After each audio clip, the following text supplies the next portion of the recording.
안녕하세요. 이상큐브입니다. 미국의 제너럴 다이내믹스사는 더 넥스트 제너레이션이라고 이름 붙인 차세대 전투 차량의 티저를 전격 오픈하고 올해 10월 10일에 열리는 미 육군협회 연차총회에서 자세한 내용을 밝히겠다고 공지한 바 있습니다. 이 티저에 등장하는 정보는 알려지지 않은 것들이 많아 뭐라고 표현해야 할지 잘 모르겠지만 차세대 주력 전차에 해당하는 에이브람스 넥스트젠과 차세대 장갑병원 수송차에 해당하는 스트라이커 넥스트젠, 고출력 마이크로파 무기를 탑재한 드론 차량인 스트라이커 레오니다스와 수십 발의 배회형 탄약을 운반할 수 있는 무인지상 차량 TRX 레이저백, 그리고 작업 지원에 특화된 무인지상 차량 TRX 브리처와 소형 다목적 무인지상 차량 SMET로 구성된 차세대 전투 차량입니다. 앞으로 미국이 선보일 차세대 차량들은 미 공군이 개발 중인 차세대 전투기와 하나의 전투 단위로 작동되는 것을 목표로 하고 있을 가능성이 높으며, 특히 전투 차량을 공격하는 무인기에 대한 대비책이나 배회형 탄약에 대한 대응책과 같은 능력을 차세대 주력전차나 차세대 장갑병원 수송차에 탑재하는 것이 아니라 이들 차량과 연동할 수 있는 전용 차량이나 추적형 무인 지상 차량의 무인기에 대한 대비책을 분산시킬 것으로 보입니다.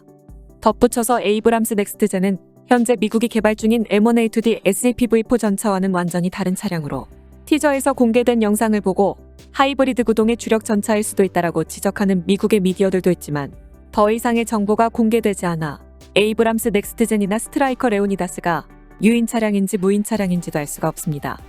현재 해외에서도 무인 전투 차량인 UGA는 거의 실용화 단계에 이르렀고, 따라서 제너럴 다이내믹스사가 내세우고 있는 더 넥스트 제너레이션이라는 컨셉은 결코 SF 영화에서 벌어지는 이야기가 아닐 것입니다.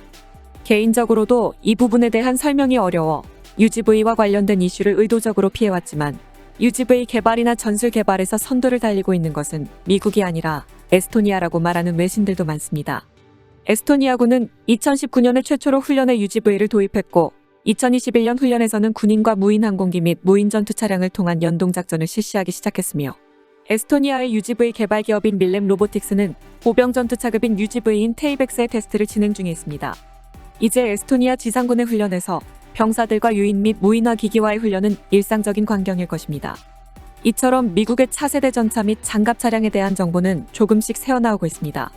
프랑스에서 개최되고 있는 유럽 최대의 방위산업 전시회인 유로사토리 2022에 참가한 미 육군의 딘 준장은 미국의 차기 보병 전투차에 대해 미군의 첫 하이브리드 전투 차량이 될 수도 있다라고 밝혀 주목을 받았습니다. 미 육군은 1980년대부터 운용을 시작한 보병 전투차 M2 브래들리의 후계 차량 개발에 3차례 도전했습니다. 하지만 1차에서는 국방예산 삭감 여파로 중단되었고, 2차는 미 의회가 조달 비용 급등을 문제 삼아 개발 예산 확보가 어려워지자 중단되었으며, 3차는 미 육군의 과잉 요구와 불분명한 선정 프로세스의 영향으로 프로토타입 제출 시한에 한계 사만응해 경쟁 개발에 들이깨졌습니다. 이에 따라 미 육군은 차세대 보병 전투 차량 개발 계획을 한 차례 백지화하고 차기 보병 전투차 개발을 다시 시작하게 되었습니다. 미 육군은 과거 3번의 실패를 바탕으로 차기 보병 전투차 프로그램에 대한 제안 이래서를 발행했으며, 이번 개발 접근법은 미리 요건을 지정하는 것이 아니라 대략적인 특성, 즉 자율적인 무인 운용 능력과 옵션으로 유인 운용도 가능하며, 충분한 생존성과 에이브럼스와 병행할 수 있는 기동성 및 적의 보병 전투차를 제압할 수 있는 화력, 그리고 유럽의 주요 병참 경로를 주행할 수 있는 중량 등을 충족한다면 개발 기업의 자유로운 발상으로 OMFV를 개발할 수 있습니다. 좀 더 단순하게 말하면 미국의 차세대 보병 전투 차량의 개발 요건으로 30mm 기관포 탑재를 지정하는 것이 아니라 OMFV의 특성으로 적의 보병 전투차를 제압할 수 있는 화력이라고 표현하면 해석의 폭이 생기고, 이렇게 되면 고정관념에 묶인 기존의 보병 전투차와는 다른 보병 전투차량이 탄생할 수 있다는 의미입니다. OMFV 프로그램을 주도하고 있는 미 육군의 로스 코프먼 준장도 기업이 제안하는 아이디어만 좋다면 15대로 편성된 보병 전투 차량 소대를 검토해도 좋다고 말했습니다. 즉, 현재 미국의 보병 전투차 소대는 4대로 이루어져 있으며 약 30명의 병력 수송이 가능하지만, 제한된 아이디어만 좋다면 보병 전투차 한 대의 병력 수송 능력이 2명에서 30명이어도 상관없다라는 뜻으로, 그만큼 미 육군은 기존의 룰을 깨고 참신한 아이디어를 찾고 있다라고 말하고 싶은 것입니다. 이러한 미국의 차세대 보병 전투 차량에 대해 유로사토리 2022에 참가한 미 육군의 딘 준장은 미국의 차세대 보병 전투 차량은 미군의 첫 하이브리드 전투 차량이 될 수도 있다고 밝혀 눈길을 끈 것입니다. 아무래도 미 육군은 전술적인 물류 부담을 줄이기 위해 연료 수송의 감축을 추구하고 있으며, 이를 감지한 독일의 라인메탈사는 차세대 보병 전투 차량의 파워트레인에 전장에서 적기 소음 등을 탐지하기 어려운 하이브리드 기술을 채택할 예정입니다.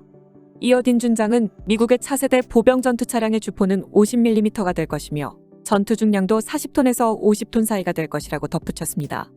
미 육군은 차세대 보병 전투 차량이 배치될 때까지의 연결고리로 하이브리드 버전인 M2 브래들리 개발을 검토 중이며 2035년까지 배치 예정인 차기 전차 파워트레인은 하이브리드 기술을 채택하겠다고 공언했으며 따라서 미국의 차세대 보병 전투 차량 도입 사업에 참여 중인 다른 4팀도 미 육군이 무엇을 원하는지 알기 때문에 하이브리드 기술을 채택할 것으로 보입니다. 참고로 완전한 전기화는 배터리 크기 문제로 현재로서는 어렵다고 알려지고 있습니다. 종합하자면 미국의 차세대 보병 전투 차량은 M2 브래들리보다 10톤 이상 증가할 것으로 예상되며 이러한 중량은 독일의 링스와 우리나라의 레드백과 같은 중량대입니다. 또한 주포에 대해서도 미국의 딘 준장은 최소한 30mm 포를 상정하고 있지만 객관적으로는 50mm 포가 필요할 것이라고 말하고 있어 적 보병 전투차를 파괴하기 위해서는 30mm로는 부족하다고 말하고 있습니다. 어쨌든 이번 우크라이나 전쟁으로 전차 및 장갑차의 필요성에 대한 개념은 많이 바뀌었고 과연 지상 전력의 변곡점에 있는 현재 시점에 미국이 에이브람스의 후속 전차로 어떠한 전차를 내놓을지 주목됩니다. 한 가지 소식을 더 전해드리겠습니다. 네덜란드 공군은 C-130H 수송기의 후계기로 유력시됐던 미국의 C-130J가 아닌 브라질 엠브라일리사가 제안한 C-390을 선택해 눈길을 끌고 있습니다. 러시아의 우크라이나 침공으로 서방 국가들은 군용 수송기의 대체에 눈을 돌리기 시작했고 이에 따라 브라질의 엠브라일리사가 개발한 C-390에 대한 관심이 높아지고 있습니다. 그동안 1,500대 안팎의 중형 군용 수송기의 점유율은 미국 로키드 마틴의 C-130이 독점하고 있었습니다. 하지만 C-130의 평균 기체 나이는 30년이 넘었으며 특히 아프가니스탄 철군이나 우크라이나 침공을 경험한 유럽 국가들은 구식 수송기를 통한 수송 시스템이 시대에 뒤떨어진 것을 파악해 브라질 엠브라일르가 개발한 C-390에 많은 관심을 돌리고 있었습니다.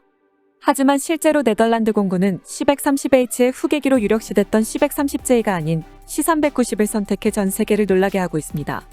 네덜란드 공군은 평균 가동률과 운용성, 유지보수성과 기술 요건 모두에서 C-390이 우수했다라고 밝혔으며 브라질산 C-390은 미국의 C-130J보다 새로운 기체임에도 불구하고 C-130J의 조달 비용은 약 8천만 달러이고 C-390은 5천만 달러에서 6천만 달러여서 조달 비용이 저렴해 C-390을 선택했다고 밝혔습니다. 또한 네덜란드 공군의 요구 요건인 2,400 비행시간을 채우는데도 C-130J는 5대가 필요한 반면 C-390은 4대면 끝나 여러 가지 면에서 C-390이 우수했다고 말하고 있습니다. 즉 브라질 엠브라이르사의 C-390은 지명도 이외의 부분에서 로키드 마틴의 C-130J를 압도했다는 의미이며 네덜란드 공군의 이번 평가는 수송기를 도입 예정인 다른 나라들에게도 영향을 줄 것으로 보여 그동안 수송기 시장을 지배했던 로키드 마틴의 C-130J의 수주 독점을 C-390이 깨뜨릴지 주목됩니다. 이상 마치겠습니다. 시청해주셔서 고맙습니다. 이상튜브였습니다.